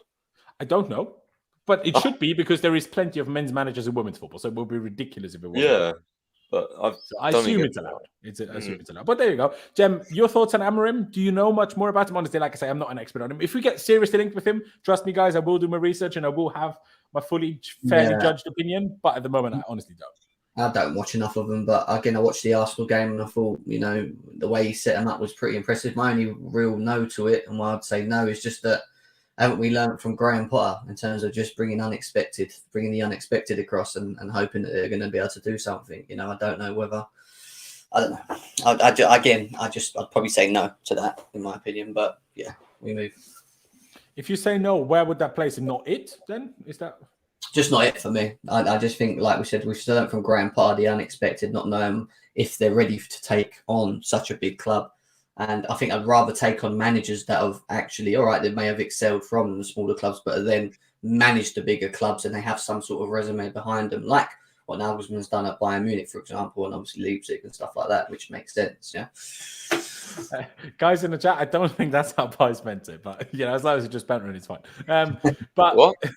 They're bantering you for you say, why should there be rules against it? Jem, I'll stick with you. Luciano Spalletti. I haven't followed Napoli in a sense that I know why things have all of a sudden gone this well for them, because they have gone ridiculously well for them outside of last night when they lost 4-0 to AC Milan. But when he was at AC Milan himself, Luciano Spalletti, he did not, and when I didn't follow in the detail of watching games regularly, but I do tend to catch up with AC Milan highlights pretty much every week, Serie A highlights pretty much every weekend. And judging from that, Luciano Spalletti didn't come across as particularly impressive. Even the commentators which you get from highlights didn't exactly talk of him as, this big guy manager. So I have no idea what he's pulled off with Napoli, but being 15 or 18 or whatever points clear it is in Italy, I know it's Italy, but still, that is still mighty impressive to be fair to him, but I still wouldn't want him. So I would just about put it in acceptable. Realistically, everyone but the top two are kind of not it in my head. I mean, Amorim purely because I don't know enough. I guess that also goes for Spalletti, but what do you think about Spalletti, if you have many thoughts at all, Jim? I don't really have much to it, again, because I've not watched enough of him. But what I have seen of him, they play good football, they're attackive. And I think with what we have at the disposal, if we got someone like him across, I think he would probably make it work. My only question mark with him, and again, maybe I'm wrong because I've not watched enough of him, is that I don't know if he has a plan B in terms of how he wants to play. Again, I think he's got that, like what Euro experts said about sort of the Maurizio Sarri way of playing. It sort of just transferred across to him when he walked into it, because it was kind of built there before, when he'd left anyway, and then it was carried on. So I don't know whether if he's going to be very stern in how he likes to do things or whatever. You know how impressive that is about Sarri, by the way? It's because they were not playing that before Sarri. And the fact that, how long ago did Sarri leave them? The fact that they still do it, and the managers that come in need to adapt to that, it's crazy. But anyway. Yeah, but you also look at Graham Potter coming to Chelsea and then De Zerbi going there and making it better. Do you know what I mean? Like, he did, has he done much more? I mean, what he has done much more in terms of Brighton is actually put more wins on the table. In terms of how they play, you'd probably say it probably looked the same as when Graham Potter was there and doing well. And the thing you obviously don't know, if Potter would have just stayed this season, would it have been very similar in terms of amount of wins as its natural progression with what Potter was trying to do? I mean, AJ here says Spalletti is a nearly man who finally has put it all together. Fair enough. I'm not sure, obviously, how fairly and how educated that opinion of yours is, but I'll take your word for it, I suppose. Pice, your thoughts, Luciano Spalletti? Would you place him in acceptable? What are your thoughts on him at all? No idea. That's all I'll say. I actually have no idea, apart from doing well at Napoli this season. No idea on him as a character. No idea on him as a coach, really. So I can't really say anything. All I know about him is a small Italian man. They're usually very eccentric. Doesn't sound very good to work with Bowley. So that's what I'll say. Interim. If we were forced into an interim role, as for example, Nagelsmann says, well, I'm only doing it in the summer. Would you take JT as an interim one, Jem? That is the proper passion signing, isn't it? That would just be tactics out the window and just pure playing for the badge passion football for the next 10 games. Do you know what I mean? If John Terry comes in, because He did coach, didn't he? He coached Aston Villa, didn't he, for a small Yeah, spell? he was assistant coach at Aston Villa for years. Yeah. And he wanted to become a coach himself, but then has changed his mind. And he said in some podcast or video, which was released yesterday, I didn't get around to watching it yet, but it was obviously recorded before Potter got sacked. But he basically said he would be willing to take a role in the Chelsea first team. So, and, you know, again, it depends on... Well, yeah, it depends on who's available. Not as interim manager, but if he took like an assistant role, I would think that's great. Yeah, but even if he is interim manager for the next 10 games and he takes the Champions League, providing that in the summer we've got an agreement with the one, whoever the one is that we want, then fine. I mean, if that's what it takes, then do it. But don't go, oh, because we can't get Nagelsmann now because he wants to have a break and Enrique's not interested. Poch is. Let's just get Poch and rush because it's Champions League. I'd rather them not do that and actually just take on an interim or leave Bruno or get John Terry, whatever they're going to do, and then just see out the rest of this season. We're near the end of it anyway. We're not competing domestically. I don't really care if we finish 10th or 9th at this point anyway. You know, it's just the Champions League. And yeah, I know it's a big trophy and whatever else, but I don't know. I just think we need to think a bit more logically moving forward rather than just rushing. But to be fair, he has more coaching credentials to his name than Roberto Di Matteo did when he led us to Champions League in 2020. I'm talking about in terms of the main person that we want. You know, like if we're gonna go on, yeah. There you go. Jose, though, you mentioned him as someone that purely for the winning mentality side of things, you would be interested in. Would you at all consider putting him along in the same level of Nagelsmann and Enrique, or would he still be below that for you? No, I think with Jose Mourinho, if you're bringing him in now, it's got to be for a while. He's not going to come and just be an interim, is he? I doubt that. No, he would, of course. But I just, with Jose, I just think it falls down to maybe the way that we would play. I think it would make us hard to beat again. And I think we would probably have to suffer in terms of style of football in the way that we play under him, in my opinion.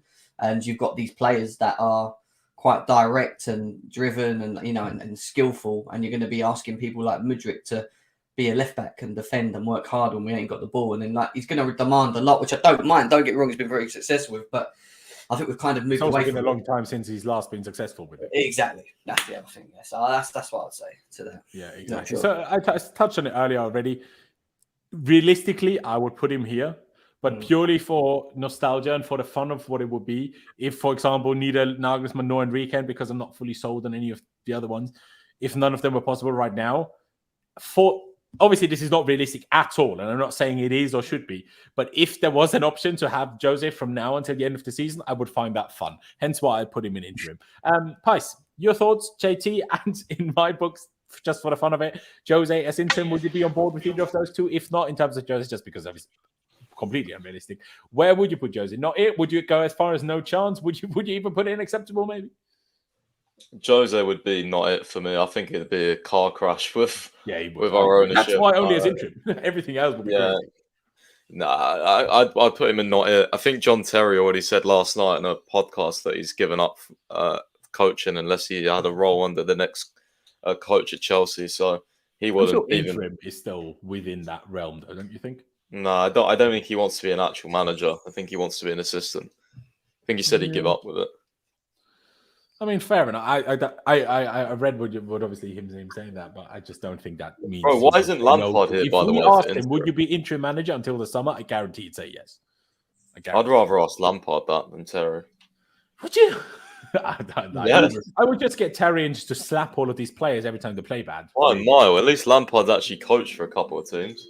Yeah, exactly. But JT got himself a lot more assistant experience than Lampard did. So swings and roundabouts. But yeah, there you go. On Simeone and the boys that are all in no chance, we're all in agreement on those, Pice? That they are where they should be? Fucking hell. Poor Felix if Simeone came. Yeah, exactly. No, I wouldn't want him. Is that the Argentina manager? That's the Argentina manager. That's De Zerbi from Brighton. Scaloni, it's like putting Gareth Southgate there. I don't really know an international manager. Hold up. Gareth Southgate didn't win no World Cup here. Come on. Yeah, I know that, but like, you get what I mean? International managers, I just don't think, like, wasn't the whole point we hired Scolari because he did really well with Brazil? Was that him?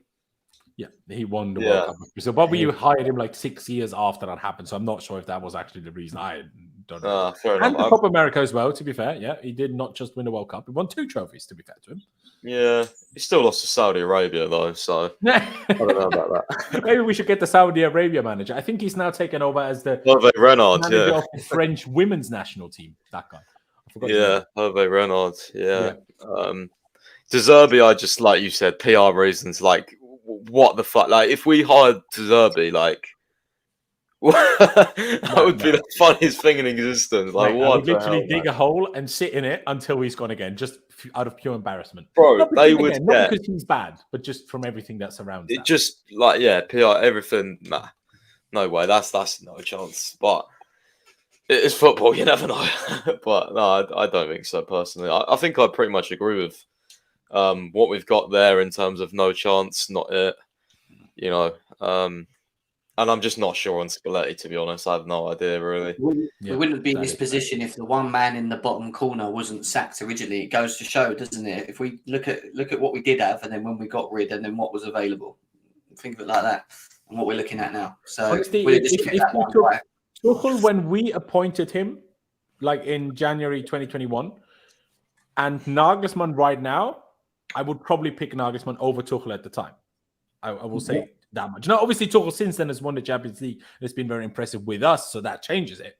But standpoint before Chelsea, so because the reason he's no chance is because he was at Chelsea already. So to assume before Chelsea, I would take current Nagelsmann over that Tuchel. Me, again, people might have a different opinion on that. Absolutely. I remember at the time when we sacked Lampard, it was going to be Tuchel or Nagelsmann. They were like the two big names, weren't exactly. they? And I at the time probably preferred Nagelsmann, but then he was also less experienced than he is Nah, now. I was just about to say. I remember the reason why I wanted Tuchel more was because I was like, Nagelsmann needs a big club first. Now he's had the big club, so it's like I've seen he's not failed at Bayern, even though he got sacked. He's not failed, so. You know, especially did really well in the Champions League, so I think that's on more of mine now. What? I just said 3 losses ain't a failure, is it? Like from exactly that. Compared to us, we've got 3 wins. Do you know what I mean? My days. But we need to get into tomorrow, and I want to start it with where is it? A picture of the man that's in charge tomorrow. The poor guy, I do feel a bit bad for him. Also, maybe he finds it fun that he can now be interim manager for hopefully only 1 game. I really hope it's not more than 1. Because if it's Wolves, he needs to take Madrid as well. Because we play Madrid on the Tuesday, or is it Wednesday? I can't remember. But midweek, the week after Wolves. So, like, if Nagelsmann or whoever is not in charge before Wolves, Saltor needs to take Madrid. And then, well, what about this I know it's Sunday, unlikely that we get past them anyway. But I don't know. Maybe I'm doing him a disservice, and I thought the same thing when Di Matteo took over from Villas-Boas. I didn't think that we'd win the Champions League when he took over, and we did. So maybe I'm wrong. But as of right now, I just cannot see that working. So I really hope we get someone in before that. But his press conference spoke well. Seems like a reasonable guy. Graham Potter came across as even more. What's the word to use? Just nice, I guess. Apparently, obviously. Amorim, Salto, could have made it up, but he said, "Well, yeah, Potter just called, said hello to all of you guys." I just find it quite amusing. Jem, you need to head off in a second, so I'll ask you first. Thoughts on Bruno, and especially for tomorrow's game. Like, do you have any expectation? Do you feel like we're going to have manager bounce tomorrow, or like what are you feeling? Well, it's still Graham Potter's team, right? So what much more can we expect that to change? Really, he might make some. Decisions on different players starting or whatever else. But in terms of actually knowing the guy and what he's going to do and whatever, I have no clue. I generally have no clue. I didn't even know he wasn't a coaching staff, I'll be honest. Yeah, exactly. So, he's got a hard job in his hand because it's Liverpool. I know they're not in the greatest form. They did lose to Man City last game round, so they're going to want to kick back as well. But I don't know. I think we at the end of the day, as long as he gets us set up correctly and he doesn't play Reece James as a right centre-back like Graham Potter, his friend, and unbalances the team by playing players out of position, then I think he'll be all right, to be honest. I think we'll just go out there and play how we have played to a degree, but not obviously as bad as it was in the second half of Potter. But, I think we'll see. We'll see, because I'm quite intrigued to see with people like Mudryk, who I think has been on a handbrake for quite a while. I don't know why. When I've watched him live, he just seems to be playing on a handbrake. So if these players get an opportunity tomorrow, I want to see I'm going to be watching players specifically and their reactions in terms of their energy, their movement, and how much more involved they are in the game. And then from that, you'll probably get a bit of a feel how they felt about Graham Potter as well, in my opinion. So we'll see. Fair enough. I mean, Yash says here, go check Brighton fans' reaction. They were crying when Bruno left. Apparently, he's a great tactician. I think they were crying because Bruno is kind of a Brighton club legend. He's a legend, yeah. Yeah. Like, I mean, even me, and by that, I don't want to big myself up too much, but by that, I want to say I'm a content creator about this football club, and I still didn't know about Bruno Amorim. I keep saying Bruno Amorim. Bruno Saltor.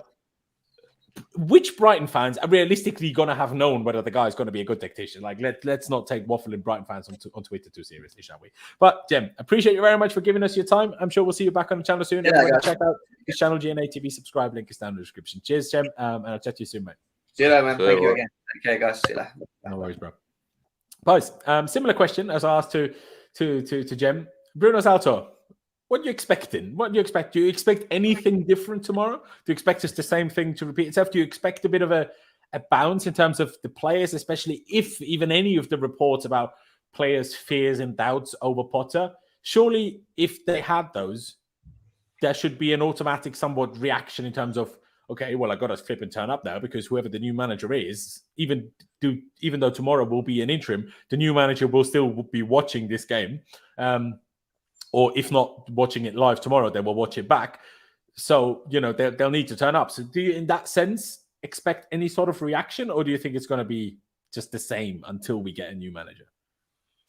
I think what Jem said is probably spot on, to be honest. Like, I think whoever starts, you'll be able to get like a little sort of taster of what they thought about Graham Potter, I think, in terms of energy levels and just how they perform. Like, I really do think you'll be able to get necessarily to do with Potter, or could it just be they want to show themselves for the new manager regardless of Potter? No, because I think if you were if you were really upset and disappointed, your headspace would be still. Yeah, I don't think any of them is going to be particularly upset.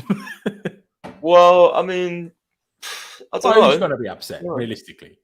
Well, I don't know. There's been a lot of reports saying the players were shocked and quite, Matt Law said they were phoning their representatives and worried and stuff like that. So, I mean, we'll see. The players liked him as a person, I think. But, so, like, how does that translate on the pitch? Like, is that still in their headspace? Are they not focusing on the game and more thinking about, what's happening at the club? Like, I think I don't know. That is the word, and I've said it about 10 times. I do not know what's going to happen tomorrow, basically. Me neither, bro. Me neither. I have not a clue about it. I was just on the Top 6 show on the Football Terrace before this stream, and there was 2 Liverpool fans on there. Honestly, if I'm honest, I forgot their names because they didn't have them up on screen. But they sounded more miserable than we did. Even when we lost to Villa, I don't know how this. Like, they're talking about they have 7 central midfielders and they are all so bad they don't want to start any of them. Yeah, they hate their midfield. They really hate their midfield. Yeah, and like they think they're awful. Both of those guys think Klopp needs to get going immediately. He's washed. He's shit. I'm like, oh my days! I didn't know Liverpool fans were thinking like this. I'm sure it's not all of them, but still, it baffled me that it's some. So them speaking the way they did made me kind of confident. That's having a bit of manager bounce. I'm like, why not get a dub? Go on. So, that would, I mean, if we won tomorrow, that would be quite something, I think. It would be quite winning the first game against the top 10 and it just being Liverpool at home. Like, I hope we show up. Actually, now we have won a game against the top 10 since yesterday because thanks to our loss, since Saturday, since our loss against Villa are now in the top 10 and we beat Villa earlier in the season. Yeah, but they weren't there when we beat them, so I don't technically count. They were like relegation battle at the time. Yeah. So that is its whole separate conversation. And yes, we will get into not a predicted lineup, but into our lineup because how can we predict the lineup of a guy we've never heard of? That's not going to be happening. But I mean, there was a lot of other things that I might have wanted to bring up here, but I feel like most of it has now been talked about without me having brought it up on screen. But Pice, you were a fan of this one, weren't you? Bruno Saltor. I keep forgetting the surname. Bloody hell. On the task, he said it's about winning and it's about dominating. You liked that one, didn't you? And I said, so this is all Potter had to say to get you on board. But seriously, in a way, not to get him fully on board, aside from all of the defeats. But, if that's what he started his first press conference with, and then said that constantly when we were losing as well, we would certainly have been maybe a bit more on board than we maybe were in the end, right? Yeah, well, apparently there's some interesting quotes coming out from him from Alright. at 10:30, but Sam won't tell me what. So Ah, I'm looking damn. forward to, yeah, I'm looking forward to that. He's like, oh, eyes emoji with the embargo section, and someone said, "Is it bad?" And he said, "It depends on what you consider bad." So I'm looking forward to that. But I don't see this guy saying anything bad, so I hope he hasn't. But initial impressions were very good, to be honest. I think he's really well spoke. And I've seen some training pictures. It looks like both him and I think is it Bjorn?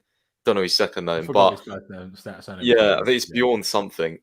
They look like they were doing the majority of the coaching, so I think they'll They probably were probably share. doing that before Potter was sacked too, if we're honest though. Like not that Potter didn't do anything, but I'm sure they were heavily involved before as well. Yeah, but I think they'll probably share responsibility tomorrow. And yeah, Bjorn Hamburg, that's it. Yeah, him. There you go. Yeah. What I've just seen was I find quite funny. At Spurs currently, why is it gone? Where's it gone? Fans are chanting Daniel Levy get out of our club and he's magic Mauricio Pochettino. So both great things. If Daniel Levy ever leaves Tottenham, now they might get rich, which is not good, but they might not have an owner completely refusing to sell Harry Kane. So maybe to us or any player to us. So maybe we can get Harry Kane then. But also if they get Pochettino, that means we can't. So I'm happy with that. So yeah, that's how I see that one. But another important thing that I need to bring up. So where is this now? It's about the players that trained today. There it is. Found it. Didn't fancy doing all those articles. What? Those articles I sent you. Oh no, I read all of them, so I have the information, but I'm not bringing them up on screen. All right. But now at least I know what the things we're talking about. No, I did use all of them. Trust me, I did read every single one of them. But yeah, according to don't know who really, but Wesley Fofana and Edouard Mendy, as well as Raheem Sterling, training pictures. Training pictures. Yeah, there you go. Yeah. Which is interesting in the sense that when Bruno Saltor was asked about it in the press conference, he said the team uses the same as on the weekend, which he thinks he's Mourinho already. I mean, that or just none of those players that trained are ready to play and they will only be ready by Wolves. Yeah, true. That's also possible. Yeah. Yeah, probably. So, yeah, I guess we don't know. Like Clutch said, they're definitely not starting. Maybe one or two of those are going to be on the bench, but I very, very, very much doubt any of them are going to start the game. I mean, let me see what else I've got up here. I mean, there's a few things from like David Ornstein. He said the whole the English language thing. But what does that mean? Does that mean you need to be English, like fluent in it, or just have a certain level of it? Who knows? So that's why I don't want to read too much into statements like that, because especially when it's on a podcast, again, they have to fill time. The podcast can't be 15 minutes long, so they just waffle. I think that anyway. Like how many waffle statements have we had from Matt Law from podcasts, man? Do you know what I mean? Yeah, I think he said also that Graham Potter struggled to get his messages across to the players, and I was thinking, how? He's English. Like they were telling, like the English language. English, I guess. Like they were saying, he was saying, oh, the English language could be considered and be important. I was like, how does that tie in with Potter then if he's English? Like, I don't really understand that. But I mean, there is certainly a positive benefit to having a Spanish-speaking manager in that sense, as long as they have a good English still. Because I mean, the people that come from like Germany, that come from anywhere in Europe, really, all those players will have a good enough level of English to within a couple of weeks and months understand an English manager or an English-speaking manager just fine anyway. It's more about the players from other parts of the world where maybe the education isn't quite at the same level, especially if you pursue a career like in football. Like I don't know how long it's going to take Enzo Fernandez to be good at English, or like. Thiago Silva's been here for 3 years. I still don't know how good his English is. Like, I assume it's good enough, but I don't know quite how good it is. So I guess that could be a bit of a benefit because, like I say, Nagelsmann, he speaks German, sure, but I know for a fact Kai Havertz's English is plenty good. He doesn't need someone speaking his language to understand what's happening. Do you know what I mean? Do we even have any other German players anymore at this point? They're all gone, haven't they? Yep, they've all gone. Well, I guess Kovacic speaks German, but also his English is more than plenty good. But yeah, let me bring up another one or two things here so I don't miss out of them. What is that? Well, David Ornstein, I mean, I guess we could bring up what you said in the beginning just to highlight it to people for them to read it themselves, I suppose. David Ornstein again on the podcast said, I'm assured there is no firm favorite at this stage in terms of what they're looking for. Someone who is collaborative as they liked about Graham Potter, somebody who can genuinely compete for the biggest honors and perhaps shown that, not necessarily won them en masse, but have credible evidence of being able to get there. It does raise the question of how do you get there winning trophies if you are only able to turn to those regular trophy winners. Perhaps there's some intermediary options. Ruben Amorim is being mentioned and would cost 16 million euros. De Zerbi is highly rated, but I'm not sure Chelsea would go there again. Other names being mentioned are Marco Silva down the road from Fulham. Honestly, a few weeks ago when there was like getting big pressure on Potter, I was like, don't be shocked if we are interested in Marco Silva if we do sack Potter. But obviously that was also at a time when Nagelsmann wasn't out of a job. So that is another. It's interesting, isn't it? How he says like. Go on. No, it's interesting how he says like he's assured that there's no firm favourite, yet Fabrizio's running this Nagelsmann's a big favourite. Like it's really interesting, isn't it? Like who's getting what info? Like I'm kind of scared. I don't know who to trust because they're both like the best in the world. So they are really the weird. best in the world, but one of them said Potter is not getting sacked, and the other one said he's getting sacked. So I'm going to go with the guy that said he's getting sacked. No, not because that means now Fabrizio is overall better than Ornstein, but it tells me that Fabrizio's source at Chelsea is better than Ornstein. They're getting like there's been a shit ton of briefs. Like there's been so many outlets saying the same thing. How it's I think I read 4 different articles yesterday with the same phrase, exhaustive process. And then Fab's been the only one who's been like, yeah, no, they want someone immediately, talks are ongoing sort of thing. Like, exactly. I don't know whether... I know how you explained it earlier, how that made you kind of worry a little bit who we're going to go for. I think what we just had up on screen, I took it off screen now, this whole, doesn't necessarily have to have won trophies en masse, but have shown that they can do it. To me, all of that screams Nagelsmann. The only small doubt there is like in terms of how collaborative he is. But considering he's worked with our 2 directors of football and has seemingly, at least with Vivell, a good relationship, that doesn't exactly sound like he's not exactly collaborative. So therefore, all of even what Ornstein said, I know he might have said it's not what Chelsea fans might expect. So that's the only part where I doubt it again. But everything else to me screams Nagelsmann anyway, because he's won some trophies, but obviously with Bayern, so it's only relevant to a certain extent. I guess you can say the same for Poch with the couple of trophies that he won for PSG. But man, he didn't even win the league every season with PSG. So like, hold your horses again, I would say. Wait, did he win any league with PSG? How long was he there for? Was he even there long enough to win a league? Because he took over from Tuchel, didn't win the league that season. Did he win the league the season after? Or did he get sacked before? Yeah, I don't think he did. I don't think he did win it. What a clown. See, he can't even do that. Absolutely no chance he should be getting anywhere near this football club. And if he turns up, well, we turn him around and send him back with a kick up the arse. Do you know what I mean? But yeah, to me, it screams Nagelsmann. But like you touched on, Fabrizio Romano, unlike David Ornstein, says things like Chelsea talks with Nagelsmann were positive after already saying that we started talks with him. And then he followed it up by saying Chelsea could appoint someone very fast, maybe after Liverpool, maybe end of this week, or it could go slow. It's down to Chelsea. They want to be 100% sure on the next coach. They can't miss again. They were convinced Potter was going to be the man. Well, yeah, they can't miss again.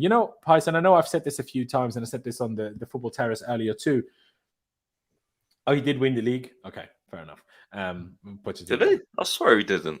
I think he was there for because we got Tuchel in 2021, right? So January 2021. So that by May 2021, Poch didn't win it, but I think May 2022 he did, and then he got sacked in the summer after the season. Then he didn't get sacked before the end of the season, I think.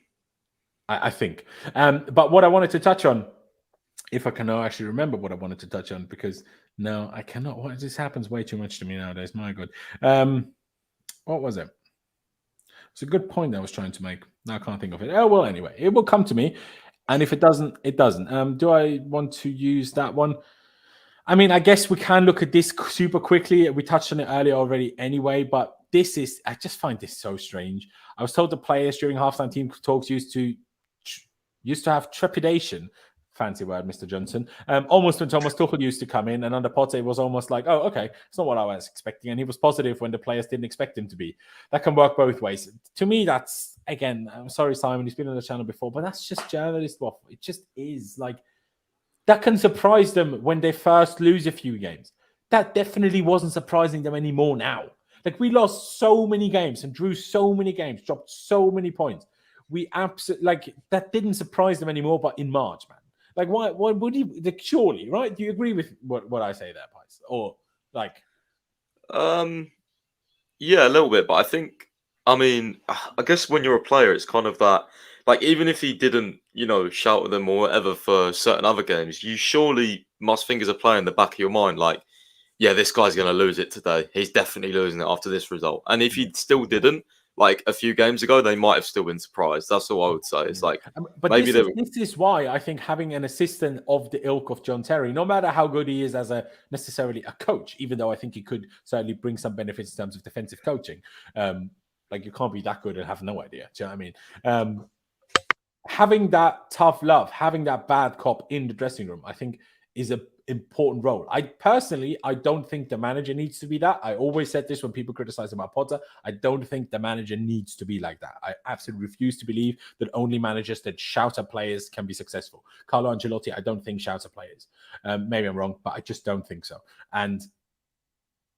But I do still think it's important to have that guy there that gets loud when necessary, that gets aggressive when necessary, that gets, authoritative and demands respect when necessary in that kind of sense. But I think it's okay if it's an assistant. I just don't know if Chelsea had any assistants like that. Would you agree with that, Pies? Or do you think the manager needs to have that side to him? Like, obviously, he needs to have that side to some extent, but I don't think he needs to come into the dressing room at halftime when you're losing and just break shit down. It's okay if John Terry fucks shit up and then Potter's like, all right, boys, this is how we fix it second half. Like, I think that's actually a good thing if the manager is more level-headed and you have the strong man. It's like, when I know you're not a film guy, Pies, but when like in films, the big boss walks around and you have the strong guy stood behind him who takes care of all the physical business, behind his back type thing. And that's what I think that's the way I think an assistant could be doing this job rather than the manager having to be that guy. Yeah, I see what you mean, because especially if it's like John Terry, like if he's the one to sort of show that tough love, like I dare someone to try and disrespect John Terry, like he would demand that respect. Like, you know what I mean? Like if any story whatsoever came out about like, I don't know, a player unhappy with John Terry, everyone would be like, what the fuck, get him out. So like maybe that could work to some extent. So yeah, I do agree with that. You need a figure in there, I think, that demands respect. But also I do see, like, I don't think a manager can like forever be, calm. Like I do think you need to have a switch. I agree with that too. Yeah, I think you need to have a switch. And if you have a really bad half, like if you're losing 2-0 against your rivals at half time, in how bad that switch can go. Like I don't need a manager to scream in the players' faces like Jose Mourinho stop making players cry at half time. It's not what you need. No, but you know what I mean. Like if you're 2-0 down to rivals at half time, like you need the players to feel and expect and actually get that reaction from you. You need to go in there and shout and point what you're doing wrong, sort of thing. I don't want anyone to make a player cry, and I don't think that's possible nowadays, to be honest. No. Well, it's probably easier to achieve, but it's just you get sacked instantly. And you would also just get cancelled if it came out publicly. Oh, yeah, definitely. Thank you, Clutch. They're called lackeys. It's interesting because not too dissimilar from the German word for it. Terry would definitely sleep with most of these players' wives and show up respect. That'd be so funny. It's like, I don't know, Havertz is just missing open goal after open goal and JT turns up. Mate, I know where your girlfriend lives. Better score next time, lads. I just imagine that as very entertaining. But anyway, is there another bit that I need to bring up? Had that one up before. This I find interesting, and it came from Fabrizio. And this is where I was going with the whole, do you expect a reaction also already tomorrow? Because Fabrizio worded this, Chelsea have decided to shock the dressing room. At the same time, some players were not happy, at all with Potter. Because as much as we all agree that Potter hasn't done a good enough job in basically any metric, I think we are also all in agreement that, in particular, Saturday, I mean, if Cucurella doesn't make that mistake, and if Mudryk, Felix, any of these guys that had chances, take any of their chances, we win that game. And that's nothing that Potter can control, really. Now, sure, he can put another player in the team other than Cucurella, of course, but Cucurella's also played games very recently without those silly mistakes and was great. And I still think outside of the error, he was better than Koulibaly and Reece James on Saturday. So is this decided to shock the dressing room? Is this also like, a bit of like, you lot are not, like, we are not accepting this. And we can't sack you all. Now we're getting rid of half of them in the summer anyway. But that's why what I was getting at earlier when I said, like, do you expect any sort of reaction from the team already tomorrow, even with Bruno in charge, rather than a new full-time manager? Honestly, if I have a prediction, I think it's going to be quite a laboured, weird game, to be honest, from us. I think it might be just kind of vibey and just, I don't know, maybe it'll be quite entertaining actually, because if we just go for it, maybe it'll be quite end to end and lots of goals. But I don't expect much, to be honest with you. I think the problem is as well is, you know, half of these players like probably are really happy, and some of them might not like the decision. So like, is there going to be players in the starting 11 that have those mixed feelings? How do they then gel on the pitch? You know what I mean? So it's really, I don't know, man. It's like, unless you play like Aubameyang, Zakaria, Ziyech, like, and just hope they, like, you know, just so frustrated they each score a hat trick each, then I think it could be a weird performance. I'm not gonna lie, I don't really know what to think. No, absolutely. I don't disagree. Let's bring something up, because I saw a question in the chat right now. Oh yeah, this is probably one thing that I should bring up as well, because I can't remember the sort. I think it might have been the was it actually the Athletic that was talking about how apparently who would even sign for Chelsea now? Was it the Athletic that said that? It wasn't one of the main Chelsea correspondents, but it was some article written by someone I'd never heard of. It's like, oh, which Chelsea managers would even want to? Which managers would even want to go to Chelsea? I don't know. It doesn't matter who it was, really, does it? Fabrizio said Chelsea FC is attracting all the top managers in world football. This is the feeling, and he said again later he hasn't heard of anyone turning Chelsea down. Everyone thinks Chelsea is still a great job, type thing. Which, in my opinion, is good to hear. But let me get to something quickly here. I saw a question. What was it? Where has it gone? There you go, by Kushal. What formation do Nagelsmann teams play? I watched a video about this earlier just to have a bit more of a knowledge about Nagelsmann, really. So at Hoffenheim, he essentially played a 3-1-4-2, really. So like 3 back, 1 DM, 2 wing backs, 2 central midfielders, which are kind of acting as attacking 8 in a way, and 2 forwards, which one of them being more strikery, one being less strikery. Does that make sense? At Leipzig, he then played more for 3-4-3, quite like not too dissimilar from what we've done a lot. And then at Bayern, he did actually use what Bayern use most often by themselves with all the other managers, but it was Flick, and did basically use a 4-2-3-1 most. We did get this up on screen yesterday, that at Bayern that was his most used formation. And then this video that I saw, so I'm just going to show it to you guys how they showed it to me, how he basically then played it. He starts with the back 4, then one of the fullbacks, in that case Davies, basically pushed up, and one of them stayed a bit more deeper. So then you kind of come across like this. You still build in a 3 even if you start in a back 4, which we often did on a Graham Potter too, by the way. And then you kind of have a midfield 3 that way. And then this winger comes a bit more inside, while this one stays more out wide. And then obviously this one does that. Now, and at Chelsea, my logic would be you can literally just swap that. Let Reece do that side, have a back 3 here. Now it's a bit bad for Chile because Cucurella can literally fill that role perfectly. Well, perfectly is maybe a strong word. And then you can have Mudryk here, allow him to constantly be wide, have the real 10, the right winger, which is a bit more central, and then Reece play between those 2 roles. So actually, I think what he did at Bayern could work at Chelsea perfectly, personally, because this is also a way, if you allow Reece to do this, how you can have potentially Nkunku and Felix in the same team. Now, if maybe on the starting lineup, one of them would be a right wing, one of them would be a 10. But if in reality, on the ball, when creating chances, it's kind of those, and this is Reece James, as long as he's fit enough to do that role, then you can have Nkunku and Felix both there. And it's actually ideal. What do you think of that? Of that idea of, okay, you play a back 4, but you still build in a 3 in a way. You have one really aggressive fullback that's kind of part of a midfield 3 and part of a 4 behind a striker.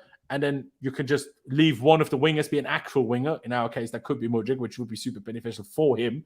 And you could still fit in an Nkunku and a Felix in there. And potentially even have enough positions that if we don't need to sell him for financial fair play, you could even have Mount rotating with those 2, because those 2 aren't going to play every game. And if Mount finds form again, I still think he's a good player. And obviously striker position is that Hubbard. Do we sign someone? It's a whole different debate. But in general, do you like that idea? Or would you more, because like I say, at Leipzig and at Hoffenheim, Nagelsmann played a back 3. Then at Bayern, where they are more used to the back 4, he then just used the back 4, but still kind of implemented it almost like a back 3 in-game at times. So do you see that as a possible route for him, or do you think he will do something again different? Because so far he's done 3 different things kind of at his 3 clubs. Yeah, I think it'd be really interesting if he comes, because I could see him starting off with a 3 at the back and then maybe moving to a 4 over the summer. Maybe coaching in a more attacking sort of style of play. But Yeah, it's just interesting. Like, one of my things about Nagelsmann is I watched an interview of him, and I think it was this season. Perhaps they drew 1-1 against Gladbach, I think. And it was an interview where he got fined for moaning about the referees, but he also said they did their best by parking 2 double-decker buses in front of their goal, and that's why we couldn't win, essentially. And I was thinking, well, you better find a way to get used to that if you're coming to the Premier League. Like, that worried me a little bit. He was moaning about I mean, a team the German parking teams the just aren't bus. used to it, I think. Look at Bayern 2012, isn't it? Yeah, well, like, think about it, though. Like, is that... I don't know. I'd be interested to see, like, if his methods translated over to the Premier League. Like, would it succeed with the less space Klopp's and the did. less... So why wouldn't his? It's my logic. Yeah, true, I suppose. It's interesting. Klopp is It's obviously a very high level comparison to example. I know. Yeah. I mean, it's absolutely possible. It's absolutely possible. What was I reading here? Not really sure, if I'm honest. What there was that sprung to mind. Let's talk about our team for tomorrow. Pies, I know you're an advocate of the back four, as am I.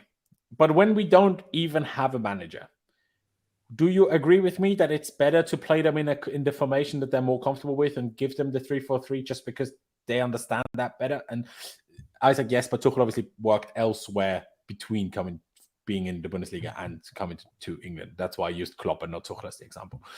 But yeah, do you think purely not really having a manager on the day, it makes more sense to go with the back three, or would you go back four tomorrow? Nah, back three. I think he'll probably stick with maybe even the same team. I can't lie. I don't know. Maybe he'll make 1 or 2 changes, but I don't see him changing much at all. I think, he said we played quite well, and I think he won't want to change too much at all. I'd be surprised if he's, takes on that authority and just does his type of thing. Maybe he does because it's his opportunity, but I just don't think personally he'll change much. Fair. Regardless of whether I think he will or not, because I genuinely don't know, even though I probably agree with you. I also think he shouldn't. He didn't even, like, when he was holding a press conference today at 1:30 UK time, since the sacking of Posse yesterday, Bruno hadn't even spoken to the team yet. So, like, they literally only had this today in the afternoon training session, and then tomorrow we're playing. So, like, let's not do crazy things with the lineup, shall we? That's my thinking. Now, how do we feel it? I mean, Mendy's in training. He was in training before the last game. He wasn't involved, so it's got to be Kepa for this one, right, guys? Like, maybe Mendy does deserve a chance, but I mean, he was training ahead of the last game. Wasn't even on the bench. I don't think we're just gonna throw him in now under Bruno. That would be crazy stuff. Yeah, it'll be Kepa. Yeah, I'm pretty sure. What about the back three, though? Because, and we discussed this at length on Friday ahead of the Villa game, with the whole Reece James, should he play a right wing back? You said yes, in the end he didn't. He played right centre back. Now, playing at right centre back obviously is a little bit less demanding, but still meant he played 90 minutes. So then what do we do with him? And I know he's potentially going to be right wing back, so I might not be talking about the back three. But would you keep him in the back three to allow him to play again? Or would you rest him? Or would you start him at right wing back, rest him against Wolves, and then start him again against Madrid? Yep, I'd play Reece right wing back for me personally. Okay. That's fair. It's fair. Then let's go back to I'm enough in agreement of it that I'm going to, put it on screen type thing. Back three, though. That means we need to certainly at least make one change to the team from the last game. How would you do it the way you tried to do it last time? I still have my doubts over Badiashile as a central centre back now. Or would you just throw Chalobah in now? Now that Yeah, I would actually. Do you want my whole back three? Yeah, go on. Yeah, I would have Badiashile on the left. I'd have Koulibaly and then Chalobah for me personally. You're going the complete opposite of last time. Not aggressive back three anymore, just plain simple, all tall, lanky centre backs. Yeah, calmness, hopefully. I'm not sure they're going to give you much more calmness than Reece James does, to be honest, bro. But yeah, if we're not keeping Reece there, I would keep Cucurella in the side. I would like one of them to still be fullbacks, because I think that is a way of almost playing a back four while playing a back three. And I think that makes us better going forward. And I think you also saw that against Villa. We just didn't take the chances. But how I then fill the rest, I don't know. Would I push Koulibaly to the right? Would I push... You know what I would do? And I'll say it as simply as it is now. I would play... I would risk it. Yeah, Koulibaly just didn't show any sort of leadership skills with young centre-backs around him who aren't real centre-backs. That disappointed me. So I'm like, if he doesn't do that, then what benefit does he have over Badiashile? He's slower, less progressive with passing, even though he tries, still less progressive, even though I think he has a stronger weak foot, sorry. The only thing I would say about this, do you really want Cucurella up against Salah on that side? Oh, yeah, I didn't think of that. That's why I put Badiashile there, because I think... Yeah. That was my thinking personally. Yeah, because I think he's their most dangerous player. Maybe we should put Chilwell left centre back because he might be at least somewhat quick enough to deal with Salah, because neither Badiashile nor Cucurella are. Well, I guess then that is the only option. If I don't have Reece James at right centre back, then that's the only option. This also means though we have no centre back, not a single one on the bench. I hope we're aware of that. But yeah, that is true. Yeah, I don't. Unless Fofana is fit enough to make the bench, but not to start. That could be. I don't like. This is my back three and yours as well, but I don't think this will be anywhere near what we see tomorrow. Like, I think it will be something different. So it's going to be interesting to see what he does. You know what? Honestly, I mean, I know you've gone for Reece James at right wing back, but I would honestly probably just do this anyway, and then obviously play someone else here. But probably, number one, to not overdo it for Reece, because essentially we lost another game, making the Premier League even more irrelevant now. All that matters is next week. And the last thing I want is for him to now tomorrow or Saturday pick up a completely unnecessary injury for playing him at right wing back for no reason. Would you be able to be convinced into keeping him at right centre back rather than playing this back three against a quick counter-attacking Liverpool front three? I mean... But the problem I just trust Ruben at right wing back more than I trust Chalobah at right centre back. I don't know about that. I think Chalobah's underrated, to be honest. He is, but he just hasn't played in so long. Yeah, I swear Chalobah had like a similar. But in terms of actually playing more than 5 minutes, I swear Chalobah had this situation before. He played for like the first time in like 3 months, and he was unreal the first game back. What game was that? Last season. And then I think he came in the one of the cup finals against Liverpool. I can't remember which one it was. Yeah. There was a league game. There was a league game. It's gone from my memory, but it's definitely was him. So I think personally, Chalobah's underrated. I think Ruben's done an underrated job at right wing back as well. It's just what puts me off his last game. He completed 0 out of 6 crosses. So I think he took too many touches. Chilwell completed 2 out of 16. So don't worry. When I saw that, I wanted to go back on my player rating. But don't you think you need to consider a cross is very different to a pass? That a cross can be good and still not be a completed cross. Well, I think Ruben's ones were like he was trying to these low crosses. I still think he completed one, but because it was a low cross, they probably counted as a pass, not a cross, I guess. But I agree. I agree that his crosses weren't good enough. But I so dumb, man. Can you just give us overload the right side? Like, don't overload it this way then. Which would automatically, like, if we don't have Cucurella, which also meant we overloaded this side all the time, therefore small space on the right, therefore Ruben was the one that kept going and going and going. If you do it on this side and then you overload that side, therefore freeing up the space over here, you let like Mudryk and Chile go, and that's way more useful.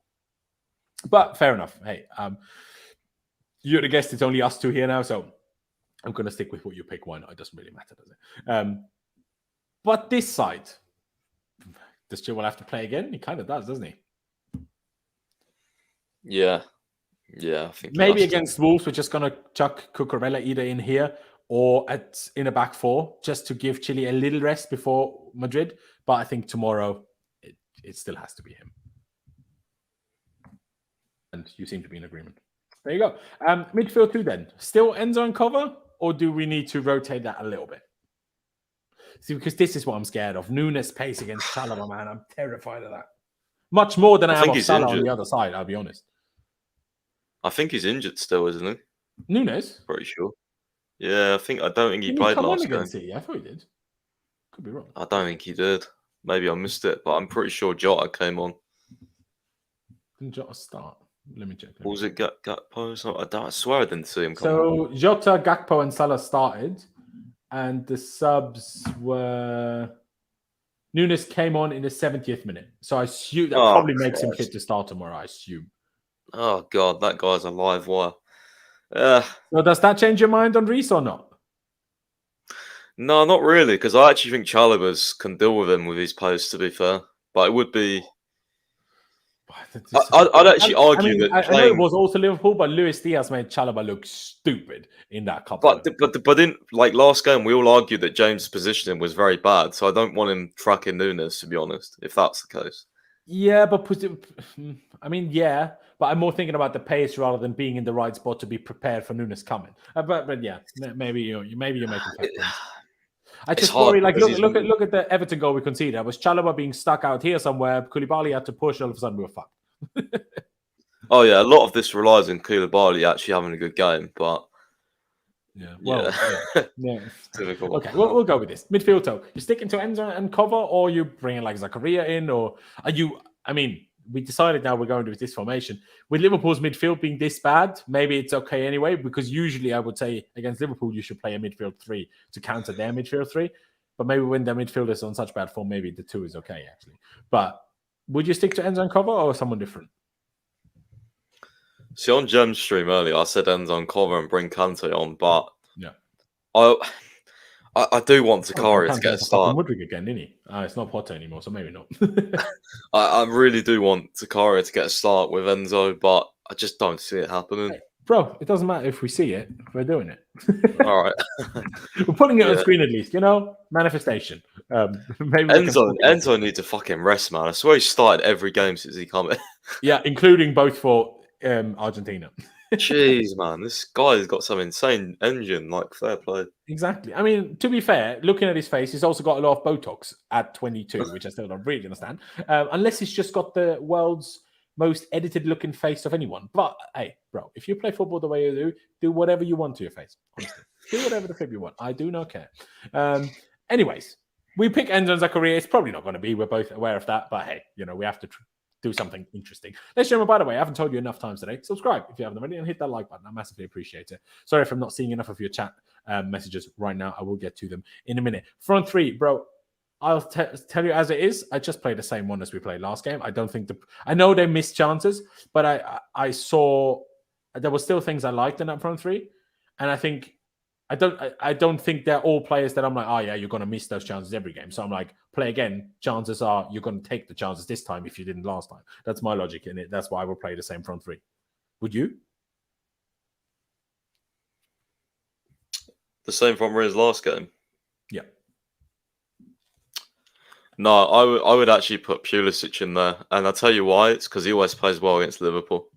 He does always play well against Liverpool as a sub, though. I would give him a start. I don't think Mudryk should start after that last game. But I do see your logic in terms of, like, try and get some confidence back. And high line, of course.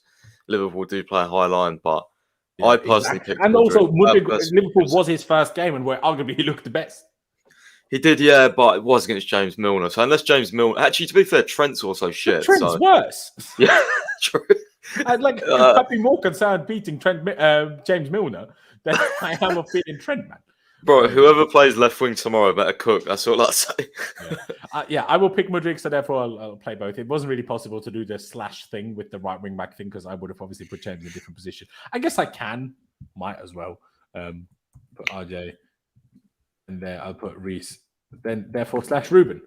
Doesn't really matter. So we get both our ideal picks in. That's what we do. Whether it's then, and I want the front 3 to again be fluid. Sometimes it's Havertz up top. Sometimes it's Felix on the left. Sometimes it's Mudryk up top.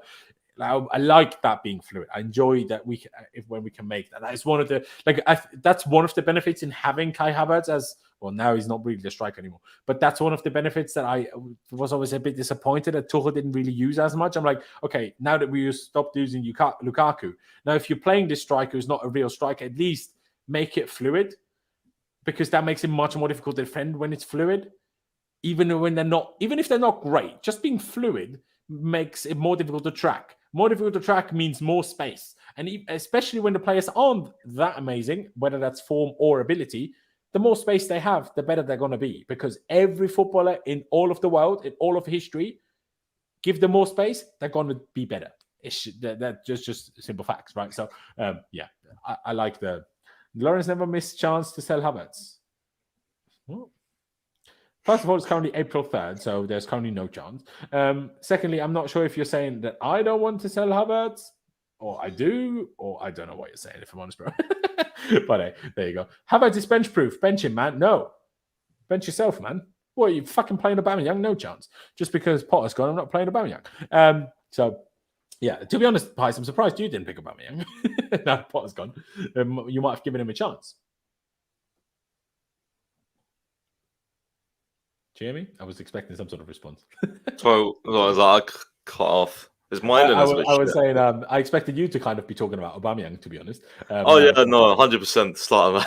I'm joking.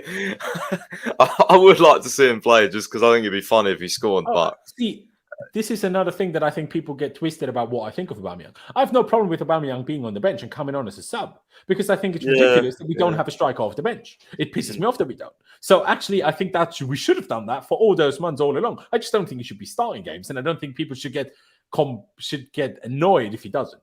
Well, Clutch, you need to be very careful because if we get a new manager soon, trust me, he will take a look at him at least. He will definitely play a little bit now that Potter's gone. But yeah, ladies and gentlemen, we're getting near the 2-hour mark, so I think it's about time we flip and wrap this up. We will, of course, be back for player rates tomorrow. Hopefully, no managerial news today in the daytime. I say hopefully. I don't really care. If there is, there is. But yeah.